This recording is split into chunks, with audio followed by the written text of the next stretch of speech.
Hey friends, it's Mally. Welcome back to my channel. So today I have a really great word for you guys that's kind of been on my heart for the last couple weeks, but then God really kind of revealed it to me all this morning during my Bible study. So I'm just going to be sharing with you guys. So kind of the topic of what we're going to be talking about is about humbling yourself and not worrying about filling a room, but filling people's hearts. This message is going to be kind of for the people that have like a radical call in their life, that feel like they're called to sing or preach or minister in front of lots of people.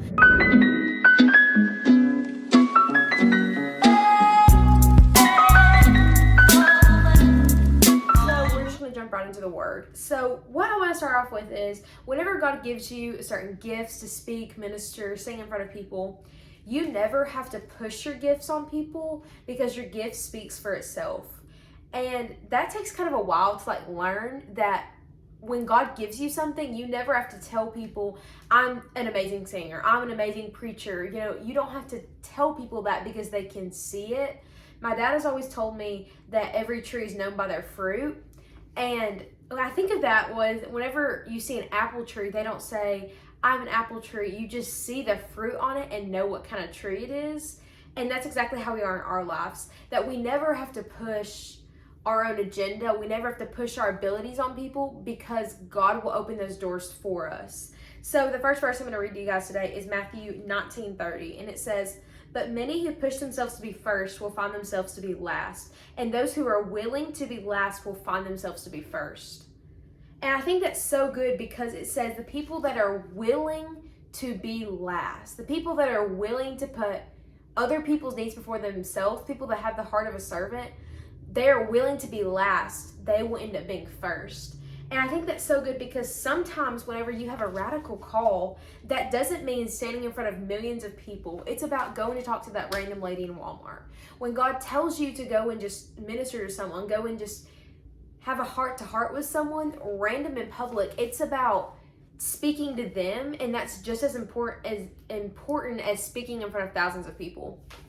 So I think that sometimes it's about helping that one over helping thousands of people.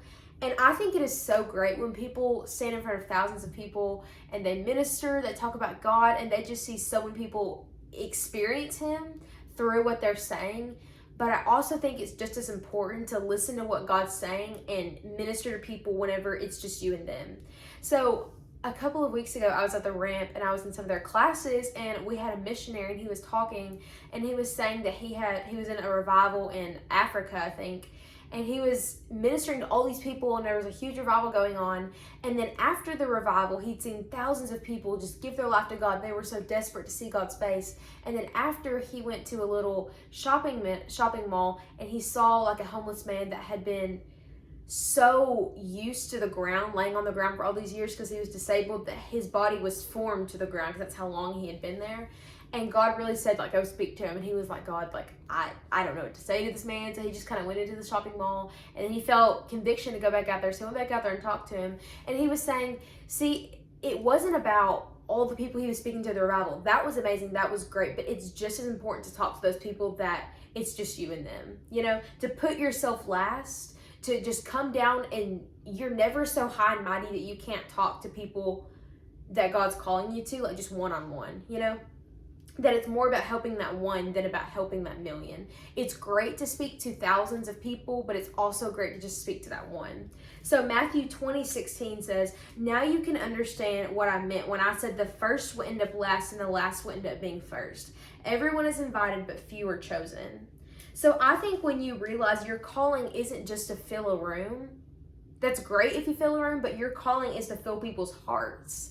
And whenever you realize it's more about filling individual hearts than filling up a room, that's when you start to see God's heart. Because you realize, I don't care about the fame. God, if you open doors and I have thousands of followers, millions of followers, that won't change the fact that I am your servant. I am after your heart. And it's more to me about filling individual hearts than filling up a room. And I think that's God's radical call. Whenever God puts us in positions to, I don't like using the word famous, but being elevated where a lot of people know you, it's more important to go after hearts instead of tickets and selling out.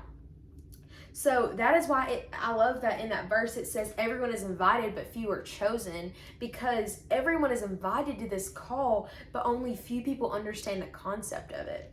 So I think about the story in the Bible with the woman with the issue of blood. Jesus was walking in the city with all of his disciples, and like everyone was just trying to reach out and touch Jesus, touch the garment of his clothes. And so many people were just reaching and touching Jesus. And then all of a sudden Jesus stops and says, "Who just touched me?" And the disciples were like, "Jesus, there are thousands of people that have touched you. Like, what are you talking about? Which one?" And he turns around and points out to this woman and says, "She has faith, and because of your faith, you're healed."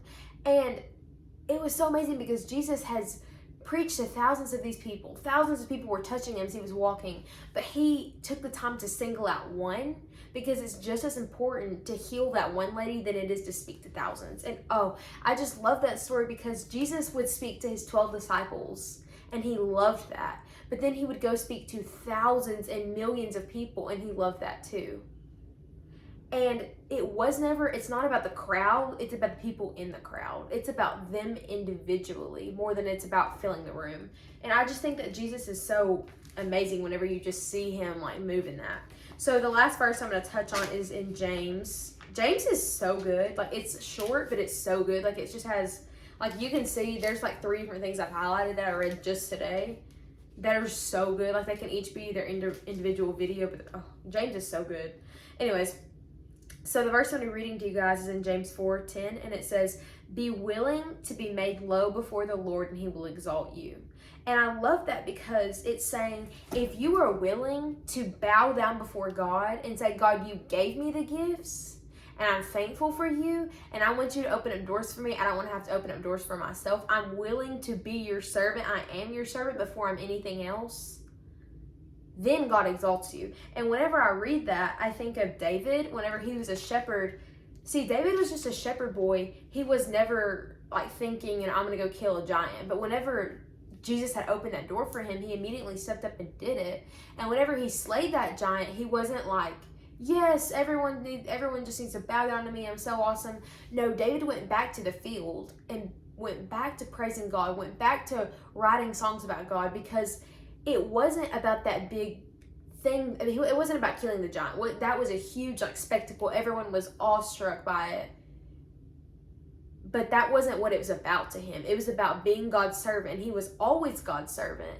Whenever he was in the shepherds alone, he was the last of the brothers. I mean, no one like thought he was amazing or whatever. He was still God's son. He was still after God's own heart. Whenever he killed Goliath, he was still after God's heart. He went back to the fields, and even whenever he was a king, he was still after God's own heart, because he was God's servant before he was anything else. And I think David is such a like person we can look up to in that aspect, that we should like try to be like in that way, because David was God's servant. He was God's son before he was anything else. And I think that's so important for people whenever we become elevated, because God opens up doors for us. So I really think that it's about your heart posture more than anything. I think it's about, God, it's you. You're the one who's given me the gifts. I trust you to open the right doors for me. I don't want to have to open any doors myself. I don't want to have to say, "Look at my gifts, look at my callings." I want people to see my gifts and know my fruit from it. So having your heart posture to that is, whenever I minister, I want God's voice to be the loudest, not my own. Because I feel like a lot of people, they get kind of lost in how many followers they have, how many people they fill up in a room whenever they sing or they minister or they preach, and they start to think, it's their voice that everyone loves. But it's God's voice more than it is theirs. So I think whenever you posture your heart to, "God, I want to exalt you, and I want all these people to exalt you with me." Not to me. They're not exalting me. They're exalting with me to you, God. So I think a prayer that you guys, if you're struggling with this or if you need this in your life, is this: "God, I don't want to get so wrapped up in my gifts and my fame that I think I'm above people or too good to help one person out. You gave me the gift, God, and I know you can also take it away. So I will wait on you to open doors for me, so I will never push my own agenda."